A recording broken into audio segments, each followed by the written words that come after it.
On May 30th, 2002, Dan Snyder tallied an unlikely fifth-game winning goal during that year's Calder Cup run in Game 3 against the Bridgeport Sound Tigers. They score! In double overtime! Guess who? Dan Snyder! It was unlikely because he had to work harder for it. Unlikely because nobody expected him to do it. 2002 was a really good year. Dan Snyder in 2002, May 30th, matches an all-time league high with his fifth game-winning goal of the postseason. Obviously, Dan, everybody loved Dan, the way he played, the person he was, and what he did for the Wolves. But quite a record also to score 5 game-winning goals in the postseason. I think Danny was, very similar to Al Secord, and I don't think that he was initially gifted. His will to win, his will to compete, and his will to get better certainly was. He became a leader on our team, and he's just such a happy-go-lucky guy. That was the story of his entire hockey career. Up the left side, Snyder. Left circle, Snyder into the slot. Backhand, he scores! How many times have we seen that move from Danny Snyder? A little housey going in the slot.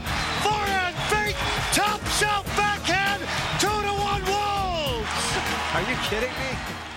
He took sheer will and incredibly hard work and used it to land what would eventually become a spot on a National Hockey League roster. Dan Snyder was a player, a lot of players can identify that were never drafted, that worked hard.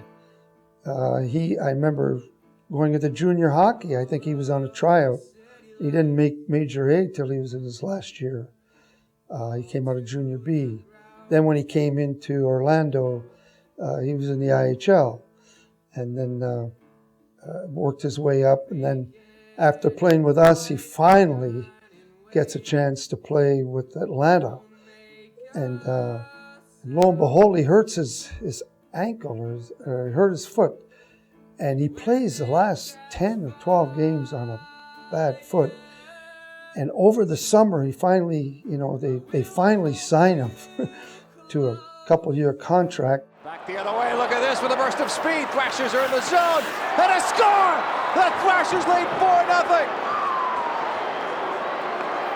Snyder gets the goal. He got his first point of the night earlier. He gets his first NHL goal. He deserved it. Look at this kid. But Danny was just Danny. He just played hard. He played hard. He was a quiet kid, would goof around. That's how he got ready. But he scored a huge goal, a couple of huge goals in the Syracuse series.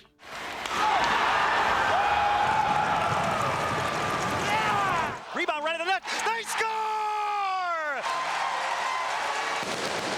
Bob Nardella's shot went behind the net. DiPietro never recovered. Snyder hooked it around the far post and smoked it in. 1-0 Wolves. The backhander, beating somebody one-on-one. This is one of the best in Wolves history. I'm telling you that right now. Goes around 3 guys, backhand, shovels it over the shoulder of Mika Norin as he's going to the ice. And Dan Snyder ties the game at 3-3. Spectacular puck handling. He killed penalties, played the power play. He had a little edge to him. He could fight. It looks like Corey LaRose. LaRose with a right, Snyder with a right hand. Drop him. Snyder firing a right hand. Snyder another right hand. You know you're going to get a chance to score, and Dan Snyder just gives Steve Bancroft a face full of gloves and says, let's go. He made a tremendous impact on our team as a person. He was the ultimate player that earned his opportunity to get to the National Hockey League, wasn't drafted, signed as a free agent. Certainly a guy that was probably doing it against the odds. His grit and determination to find success in this game still come up every time his name does. The other things you see with Dan, it was his penalty killing, his willingness to compete and battle, even though he was undersized. He was, a special person in the sense that, I don't think he was the most gifted player, but he certainly made himself better. His sense of humor and locker room shenanigans were also pretty unforgettable. Him and Benny Simon, I remember him and Benny Simon and Hordichuk they used to go in this like cold tub afterwards. So they used to wear like it was like a uniform. They had the bathing caps on and the Speedos. It was ugly. I remember the rookie party with those guys, and it brought a different energy to the club. Yeah, he could take his teeth out. He had the curly hair. He was fun. Plus, his energy was just, it was like a 10-year-old kid, And then, everybody, it's so sad, but everybody wanted to see him go up, and everybody knew that he was a guy, and then he was a long shot, but just his energy and his, he had a vibe about him. It was when the circus came to town that things really got interesting. This was back when we were at the All-State, and we would get half-dressed for practice, and we would go over to Bensonville or Niles to practice. And we were there getting ready for a practice, and the circus was in town, so we obviously had to go someplace else to practice.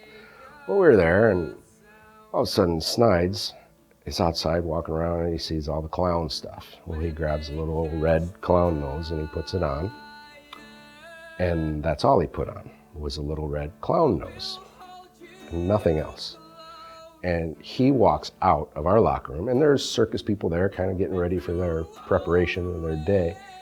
And Snydes walks out, naked as a jaybird, with a red nose on. Who took my clown outfit? Who's got my outfit? Where's my clown suit? And people are like, and we're all just double over laughing. Dan was set for an outstanding future and career, playing the game he loved so much.